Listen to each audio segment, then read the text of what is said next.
Welcome to The Power of Rhythm, a podcast with your host Reinhard Flatischler, founder of Mega Drums, Taketina Symphonic, and a worldwide network of groundbreaking rhythm training.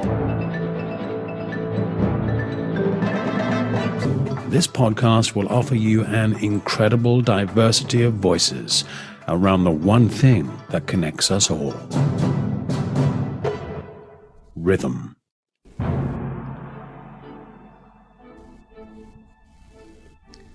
So welcome to the 6th episode of my podcast, in which we are going to explore the ancient roots of rhythmic expression, mantras. I am so honored and excited to introduce my guest. She's considered the most famous mantra singer of our time, and she has the love and the power to unite thousands of people in prayers, in chant, and in meditation. She has been featured in films such as Mantra Sound into Silence, In Search of the Great Song, Beyond the Fear of Singing. Eckhart Tolle and Dalai Lama love her music, and most of the time she's joined by her husband Miten and the flautist Mano Singh. For me, it's a spiritual blessing to have you on my podcast. Welcome, Deva Premal. For me too, it's a spiritual blessing to be sitting here with you, because the name Reinhard Flatischler somehow, I had your book many years ago, 20, 30 years ago already, and somehow there was this kind of halo around the name Reinhard Flatischler. I don't know, I just like, wow, now we got to meet, and then I got to do your weekends in Australia. Yes, and that's friends. right. Wow, now was so unexpected, so nice, so nice to see you. Likewise. And so let's go right to the beginning. How did chanting come into your life? Oh, yes. You know what? Actually, I thought, because I'm with you here, because it's rhythm, I thought actually to start with my journey with rhythm, because in a way that's all intertwined, you know? It's like it comes out of the same origin, which is obviously my parents, and especially my father. So I was born, actually before I was born, my father sang and chanted the Gayatri Mantra to me during the pregnancy, together with my mom. How did he come to do that? How would a German father get to the Gayatri Mantra? I know, I mean, he was an incredibly unique, eccentric artist, painter, and made furniture, clay, pottery. He was creativity, he was creativity personified, you know, like everything in his place was made by him, or altered by him, modified by him, touched by him, thought out by him, invented by him. And he was in some ways totally German in his discipline and in his thoroughness. You know, he would chant mantra 4 hours a day for 10 years, you know, every night from 2 a.m. to 6 a.m. walking around the city walls of Nuremberg. Or he would learn Sanskrit and then didn't have a Sanskrit dictionary from German to Sanskrit, so he made his own, you know. Or he would learn the Gospel of Matthew by heart, so that he could then write it in calligraphy and illustrate it. That kind of thorough, real exploration of different paths, and like totally in respect of all these different paths. And mantra and Sanskrit was a huge doorway for him to silence and to meditation. And so that was the most beautiful thing he could think of for his daughters, was to give them the Gayatri Mantra right there and then during the pregnancy. And so that's what happened before I was born. And then as I was born, that's what he told me, is around that time he discovered drumming for himself. So he hadn't drummed before. He discovered the darbuka, you know, Persian drumming. And then he had a drumming teacher, a Persian man who taught him, and he would literally drum what I perceived as all day long. Of course, it wasn't all day long, but it seemed like he was always drumming, always sitting there in his lotus position with his darbuka on his lap, and then making his own. And what's the difference between dumbak and darbuka? Is it the same, or Come from the same origin, you know? yeah? So I heard both names. I don't exactly know the exact difference, but I think they're both played. It's the bigger one in Persia, darbuka is the smaller one, yeah. Yeah, maybe then it was more darbuka.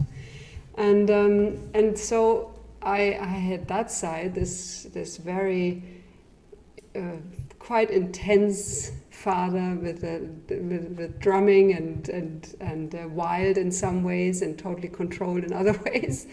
And then I had a mum who was a classical musician, who was a viola da gamba player and a piano teacher and a recorder teacher, and so, you know, she was very, very classically trained, you know, and they could never meet musically because he couldn't adjust to hers.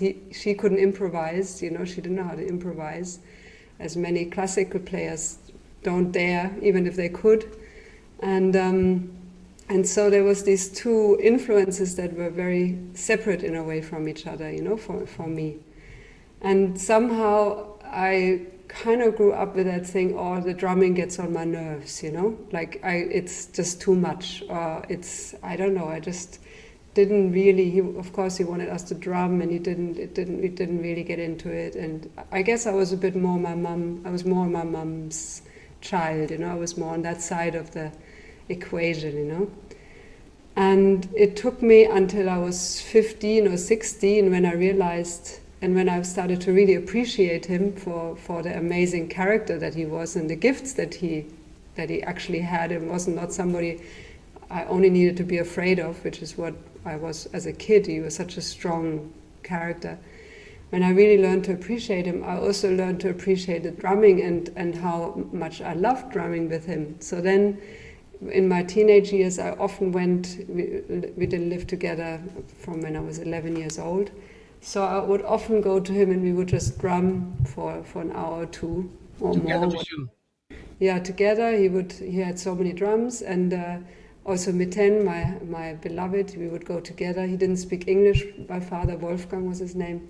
So that was the common language, was the drumming. And then we would just drum. And it was he was the leader, you know, like he would be the one stopping it, he would be the one giving the rhythm, the speed, you know, like he always had to be in control. That was one of his things in life. But still, I loved it. And I actually, although I always have had this idea that I don't have much rhythm, I realize I have some rhythm. And I think that is the foundation also, you know, that there was so much around me growing up.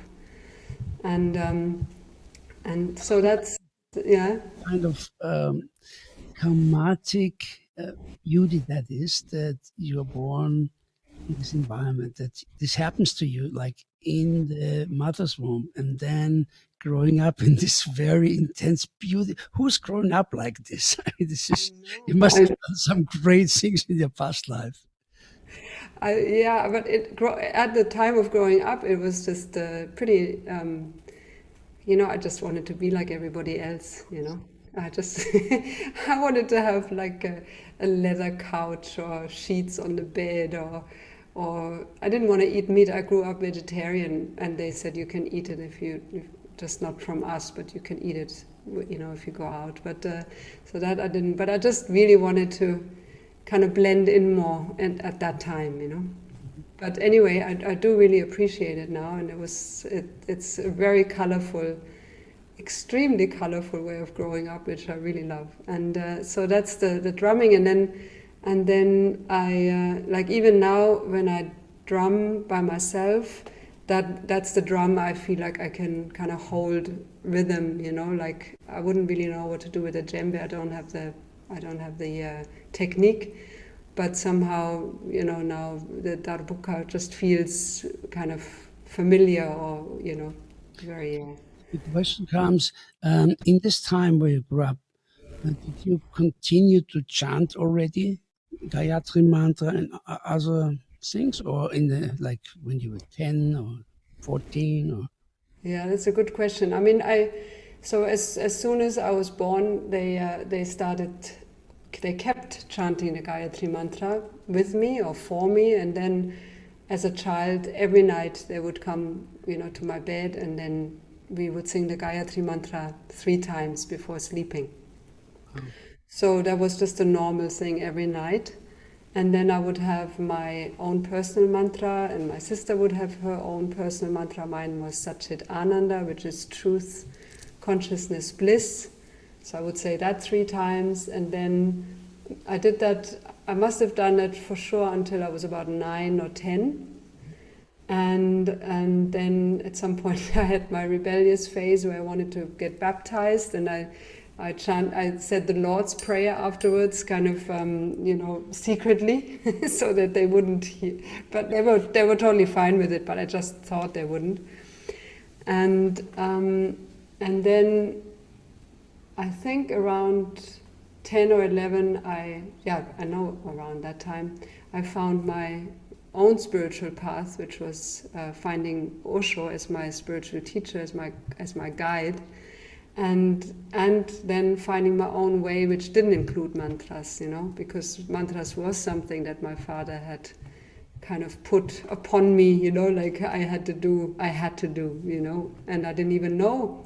I didn't know it was called the Gayatri mantra. I didn't know that there's millions of people who know this mantra. I thought I was kind of alone with it, my sister knew it and I, or something, And then I found Osho, and he, although he's an Indian man, he didn't have any traditional pathway that he was encouraging us to follow. He was encouraging us to follow our own heart, our own light, whatever that means. It can have so many different expressions. So obviously his Western disciples, followed more their Western way of being devotional, and the Indians, did it more Indian way with kirtan and mantra. But when the Western people played in the ashram, it was Western music, That's where these somehow English mantras come in, like so much magnificence, or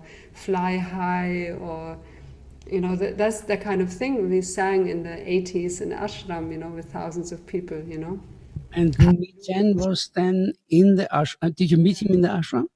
I met him 10 years later. So in 81, I didn't meet until about when I was 20 or 17 or something. So I let go of the mantras. I never really even thought back, really, and then met Miten and realized I could sing a little bit, which was a little bit at the time. And the only reason why I wanted to sing was that I could be with Miten all the time, as a good motivation, I would say. 19, 20-year-old. That was like the only thing that was important. And I loved the life, I loved the life of community, of doing what you love, of celebration, of music, of that was wow, and then suddenly I realized I have something to contribute to Miten's songs. I can sing second voice. He was the ashram musician who would play every night in the ashram would create the music for a few thousand people every night. And so I came into this very solid bed of musical possibilities. I could grow in there and be shy in there and take my time in there. And also, very, very important, in this ashram, the way it was set up, the musicians were actually behind the people who were coming to meditate. Okay. So the musicians were actually playing towards the back of all the people. We were all facing to the front where Osho was sitting, and the musicians were behind everybody. Mm-hmm. So that was also the feeling that we we played the music in support of this community, but it wasn't like, look at us, we are so great, and we are so amazing, and look how we look, and clap when it's finished or something. It was really just the music is in service. It's a great setting, actually, really. Yeah, and I feel that's what we're still doing now. I feel like we are still in that service of the community. Definitely. Yeah. So it's amazing how it all conspired, like one brick at a time to make this temple. Like you don't see where it's going, but it's really so incredibly planned. Deva, can I ask one thing? Like in the time where you were there in the ashram, do you recall one aha moment, like kind of a satori moment where you say, "Oh my God"? Actually, it's a string of blissful. Actually, I just I had so many blissful moments singing at night with everybody in a dark meditation hall. Where 1,000 people are singing, everybody in their own space, dancing. We are not looking at each other, not speaking, just singing, dancing. Like this bliss of being there in India and singing your heart out and feeling safe with everybody, but you don't even need to talk because you're in the same space. Many, many moments. I don't know, I didn't have really like one, of course there's a key moment where Miten realized that my voice had potential, as he called it, to sing with him. That's a key moment. That's a key moment for sure. How did this happen? Do you remember? What did he say? I mean, it was the first time I asked him if he thought there was potential. He said, "Oh, it's in tune, but it's not my style." That's very English way of saying, no, thank you. And I grew up with playing violin, also piano and violin. So I have a good ear for in being in tune, So that came across, that I could hold a tune and sing in tune and everything. But it was just very, very classical, very, very square, very, I had no experience with the music that Miten was coming from. He was coming from folk and rock, and like he had a whole loose kind of, he had a very, so that's the first time. And then many months later, he was just sitting on the bed playing guitar, and then I just sang along, and he was like, I still remember it was in October 1990, and he just said, "Wow, that's really it sounds nice, the two of us together." And then he started taking me in under his wing and letting me sing second voice. The other musicians in the music department, they were a bit like, "Oh God, now he's bringing his girlfriend in," typical,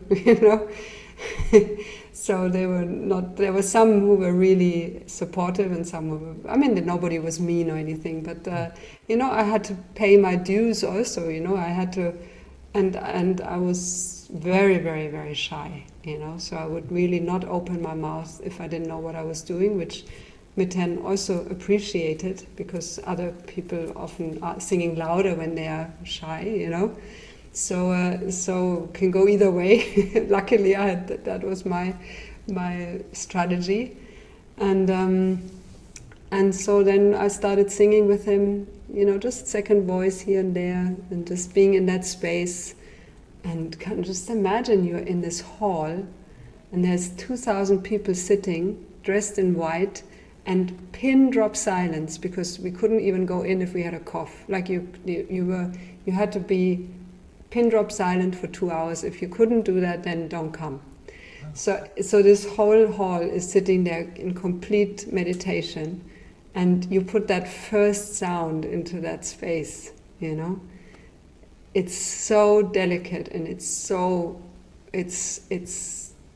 huge. What do you put? And people are so receptive. They have their eyes closed. They're in meditation. They want to be taken deeper. They don't want to be pulled out of it or shocked out of it or impressed out of it. They want to just let that music be part of their silence. So it was such a huge, amazing apprenticeship. When I see the footage of your current concerts and so, this spirit is definitely 100% there. When I see the people singing with tears and with, that really touches me very deep. And if you allow that, I know you know it, but this is a podcast from many people from different sides. I want to play you the Gayatri Mantra.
Well, if this does not open your heart, I don't know what will open your heart. It always brings tears to my eyes. I came across this quote from you. You can sing with a closed heart. What a beautiful statement. And, if you see the people today in hatred, in polarization, what a big message. I'm so grateful for what you do. Yeah, it's the best medicine, isn't it? Because we all can contribute, we can all do it, and we can all participate. We're all saying the truth at the same time. I realize that's the only time when we're all like speaking the truth, but it's not a truth that has any concepts attached to it, It's pure sound medicine. Like the mantras are the vibrations of the actual manifestation. So when we sing the Gayatri mantra, for example, we meditate upon this adorable, enchanting source of all things. So that's very universal, we're just praising the source of everything, divine spirit. And then we invite this pure light of divine consciousness to inspire us and awaken us and energize us.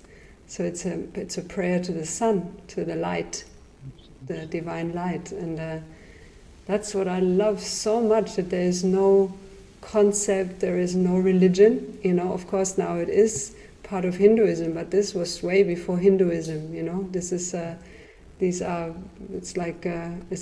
saying like vitamin C is Christianity, like vitamin C was there before, or saying vitamin C is like the brand name that we now, know it under, whatever, It's this universal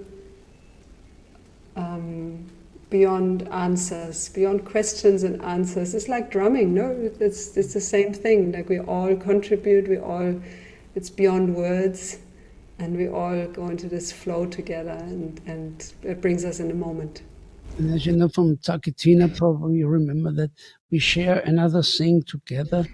We said also, without silence that follows the chant, it's only the half story. So the emptiness and the silence, that's the ultimate goal. Yeah. So when I found out that you chanting with the Gyotomonks, Oh, yes. that was completely blowing my mind. How did you come across the Gyotomonks to sing with them? How did this happen?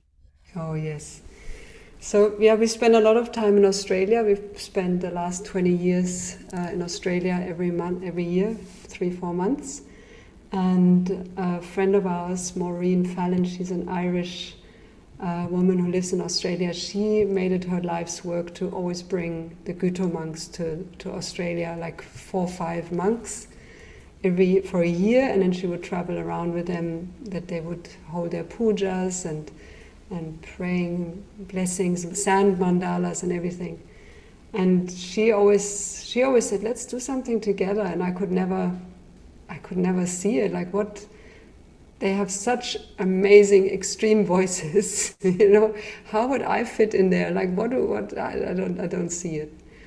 And then actually it took me until 2009. It was almost like 10 years of already having reconnected to the Gayatri mantra, which only happened when I was in my later 20s.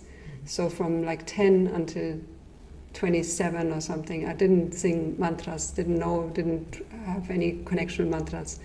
So the Gayatri mantra came back into my life around 26 or something, and so, but then it took another 10 years to go into the mantra practice, where you actually chant the mantra 108 times.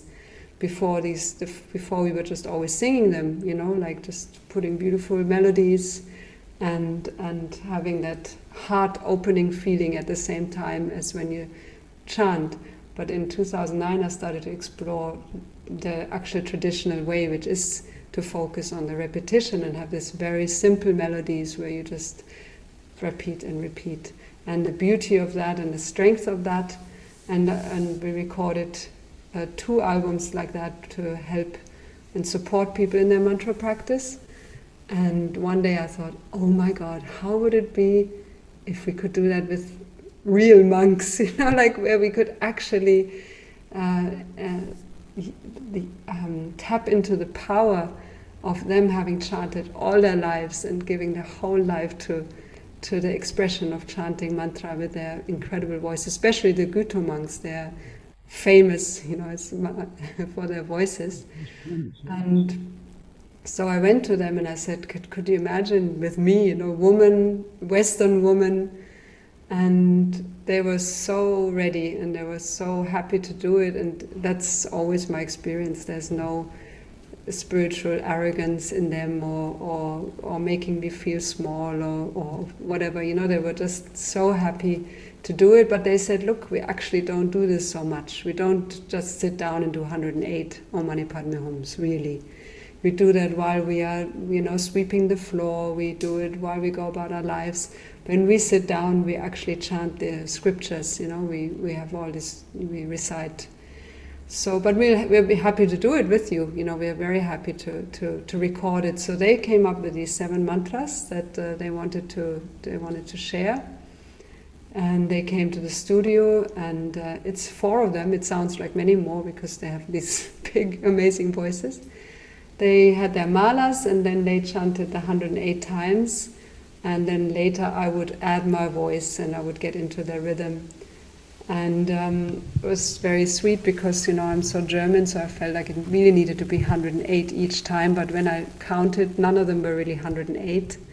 So it's also scrambling. The other thing is also interesting with the pronunciation, because they're Tibetan, they pronounce the mantras quite differently to Indians. And in my naivety, I thought they were actually chanting in Tibetan, like I thought, like when they recite their thing, I thought it's Tibetan. But they say, no, this is Sanskrit, it's just how we pronounce it. Wow.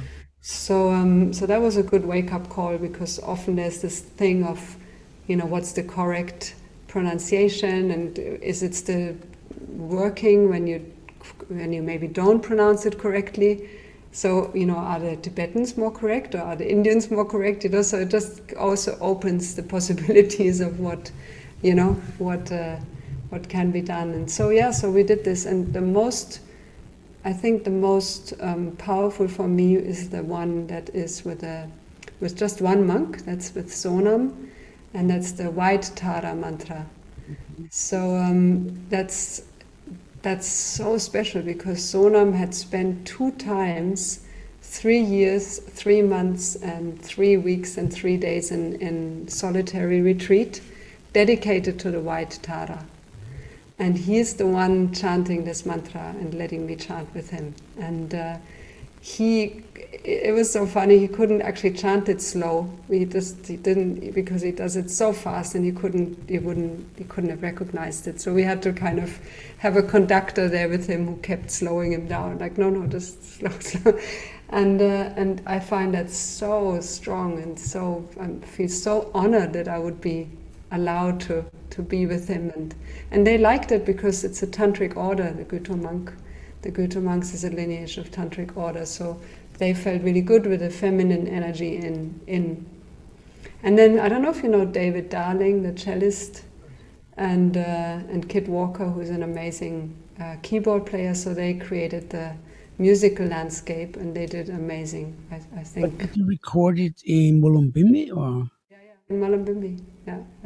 Only 2 years ago, we went to India, and we went to the Gyoto monastery, and we met, I think, 3 of them again, 3 of the 4.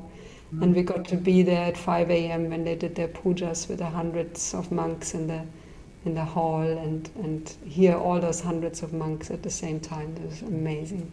Can you just explain to our listeners the White Tara?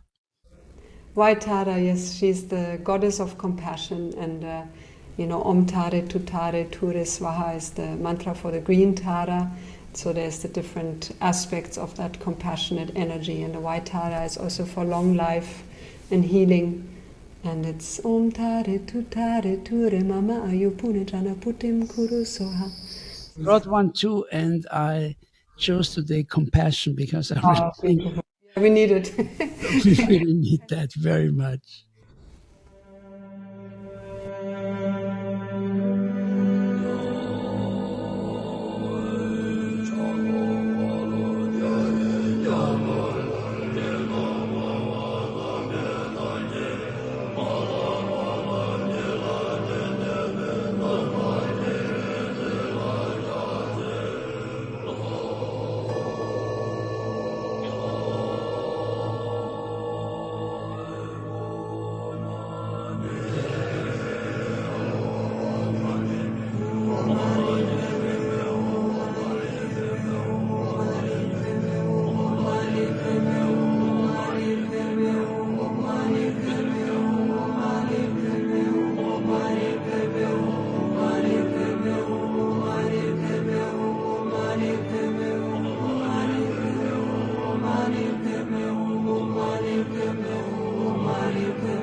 And also here, if this is not rhythm, what is rhythm?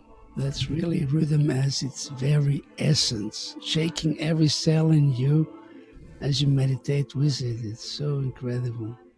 And what amazes me from you so much, Deva, is it just takes 5 minutes and I found something new. Instrumental meditations. That's so funny. It's actually, this is the album.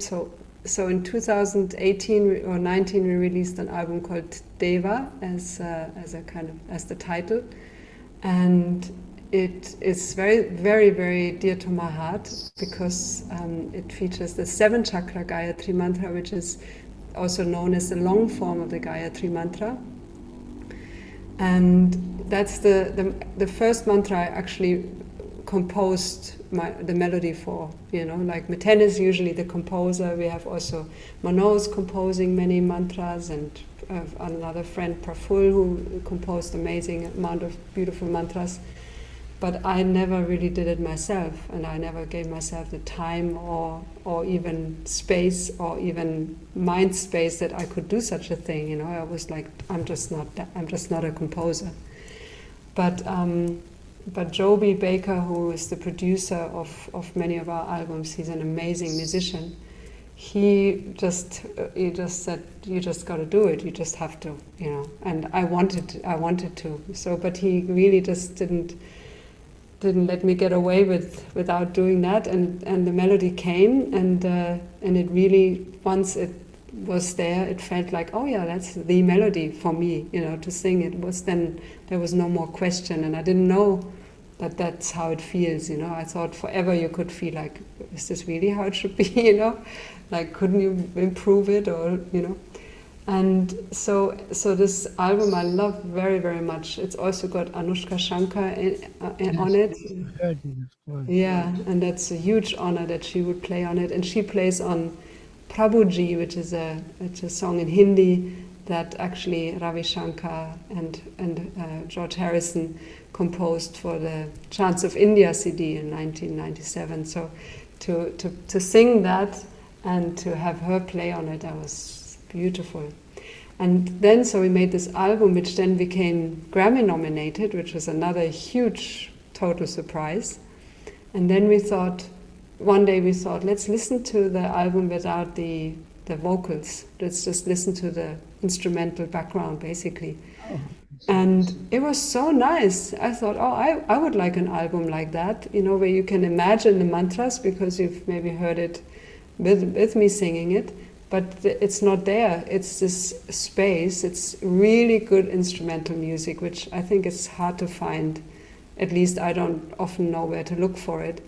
And instrumental music that's played with real instruments. It's all real strings and real this and that, and like real drums and real keyboards, as not keyboards, but Hammonds or piano, or like the actual real things. So we thought if we like it, maybe somebody else would like it too. So we thought, why not put it out? And so it's this, I feel it's like a perfume, that album. It's just a beautiful space in the room. It doesn't take much attention, but it creates a real nice atmosphere. So that's the Deva instrumental meditations. Always something new. In the time we were staying, it's definitely a very intense time, for many people a very difficult time. Mm-hmm. Where do you see your personal and your professional life go? I never really think future, and now I think future even less than ever. I mean, like we usually only, first of all, I don't make a distinction between personal and professional life. I'm not a professional. I don't feel like that. I feel like it's an unfolding. It's a kind of a unfolding in process. And we've never had ever a 5-year plan or anything. We just go from one year to the next. And because we don't do trainings like you, we don't have to book even that far in advance. 1 year in advance is all we need to think of. So right now we would think, where would we want to be next year? when do we do the tours? And for 30 years we've been touring, 30 years non-stop. So now, next year we have a full year planned because all the concerts from this year are moved to next year. Who knows which ones are going to happen? You know, it's very, very, very unlikely that many of them will happen, or maybe, who knows, could be. So I feel very, very good in the moment, and always, especially now, we landed here in Costa Rica in March. Just at the time, 10 days after we landed here, the borders closed and Corona happened in a big way, middle of March, and we decided to stay because where else to be if you can be here, which is like paradise. So we just stayed, and then we were like, what can we do from here? How we can contribute from here, especially being in such a beautiful place and being so nourished. So we started this daily meditation, which we did for 77 days of, every day we would sit at 2 p.m. and do this meditation, and live online and Facebook and Instagram, and really tens of thousands would tune in overnight, usually 5,000 at the time and tens of thousands during the next 24 hours. And it was such a beautiful red thread, and for many people they said it really helped them get through that intense period. And after 77 days we changed it to once a week and do the weekly thing. And then out of this community started to arise that was so tangible, which we call the Gayatri Sangha, which is this community all over the world that likes to chant, that feels the Gayatri as a guiding light, that has no kind of guru, or it's really intense. It's a community of compassion, gratitude, and forgiveness. That's the mood. That's the feeling. That's the guiding light. And that's something very important to remember in these times. Like if you look in the media, it sounds like the whole world is just on steroids and crazy and violent. No, it's tens of thousands of people uniting in this beautiful, peaceful meditation, prayer, chanting process. And I personally thank you so much that you do that. You are a great human being, in my opinion, really. So no plans, but we have created this app, Gayatri Sangha app, and that just is only a few weeks old now. It was a huge step, and for me, just the feeling alone that I can have my father's Om sign on my phone as an icon for the app, because my father would sign his paintings with the Om sign. So I have my father's Om sign on the face of my iPhone. That's very, very sweet for me. And it's this app where it's like a platform away from Facebook and Instagram, and it's an open, where no control can happen, and it's really thriving, and thousands of people have already joined it, and we meet there for the weekly meditations, and we share, and we have all the, lyrics and chords, and we have, kitchen, we have recipes, we have a meditation room, we have living room. It's a virtual ashram, and it's so nice. It feels so like really connected, like people actually also can meet each other where they are physically. They can find out that they have other people in the same town, or so I think that's the medicine for this time, is connection, true connection, I think, I know you don't think in the future, sometimes I have to, because I'm not, as you know, I'm now composing for orchestra. I still have this in my soul somehow, do something together. Yes, I know. That sounds so great. Yeah. It was so great talking to you. This was a fantastic time. Thank you, Reinhard. So nice. And this was this edition of my podcast with Deva Premal. You can find Deva Premal. I mean, everyone knows where you are, but for those people who don't know yet, can you tell how to find you on the internet? Yeah, I guess you just put in Deva Premal in your search engine, and we are on Google. I mean, we are on YouTube. We are on. We have a website. We have the app. I think that name will just take you wherever you. Maybe YouTube is a good start. Just see some videos and see if it touches you. Yeah. So also, if you like my podcast, please subscribe to it. You can also follow me on Instagram and Facebook. And I hope to see you in the next episode tomorrow, which I have the chief conductor of the Auckland Philharmonia, Uwe Groth. Thank you, Reinhard. Oh.